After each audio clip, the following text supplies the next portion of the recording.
ప్రపంచ పిచ్చోడు, అమెరికా అధ్యక్షుడు, అబద్ధాల కోరు, అతి అబద్ధాలని అన్ని వేదికల మీద చెప్పేటటువంటి వాడు.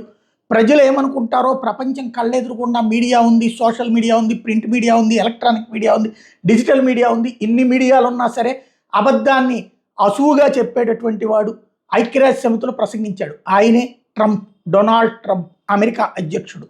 పచ్చి అబద్ధాలని అసువుగా ఐక్యరాజ్య సమితి వేదిక మీద మాట్లాడాడు. ఫస్ట్ ఒకటి నిజం మాట్లాడాడు. ఏంటంటే ఐక్యరాజ్య సమితి యుద్ధాలని ఆపడంలో విఫలమయ్యింది అన్న. ఎస్, నిజం, అది పచ్చి ఫెయిల్యూర్, రైట్.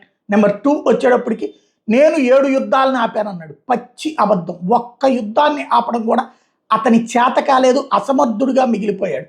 రష్యా ఉక్రెయిన్ యుద్ధం ఆగిందా? ఇజ్రాయెల్కి హమాస్కి యుద్ధం ఆగిందా? ఇజ్రాయెల్కి హెజ్బుల్లాకి యుద్ధం ఆగిందా? ఇజ్రాయెల్కి సిరియాకి యుద్ధం ఆగిందా? ఏ యుద్ధం ఆగిందని ఆయన ఆపాడన్నానికి? చెయ్యని యుద్ధం ఆగినట్టు అది ఈయన ఆపినట్టు. అదే సందర్భంలో భారత్ పాకిస్తాన్ యుద్ధం నేనే ఆపాను, మళ్ళీ పచ్చి అబద్ధమే. ఆయన చెప్పింది లేదు, మనం విన్నది లేదు. అక్కడ యుద్ధం ఆపేదేంటి? కొట్టడం అయిపోయింది, తల పగలగొట్టడం అయిపోయింది. ఆ తర్వాత ఆగితే కూడా అది నేనే ఆపాను అనేటటువంటి పచ్చి అబద్ధాన్ని ఐక్యరాజ్య సమితి వేదిక మీదగా చెప్పుకొచ్చాడు. నోబెల్ వాళ్ళు అవార్డు ఇవ్వనన్నట్టున్నారు. అందుకని నాకు నోబెల్ కంటే నేను ప్రపంచాన్ని కాపాడటమే గొప్పతనం అనుకున్నాను. మరి అట్లాంటోడు మొన్న ఇరాన్ మీద యుద్ధ విమానాలతో దాడెట్ట చేశాడు.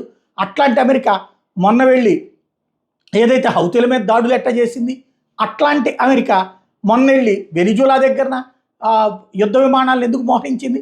అట్లాంటి అమెరికా ఆఫ్ఘనిస్తాన్లో ఉన్నటువంటి ఎయిర్ బేస్ని ఎందుకు తీసుకుంటానంటోంది?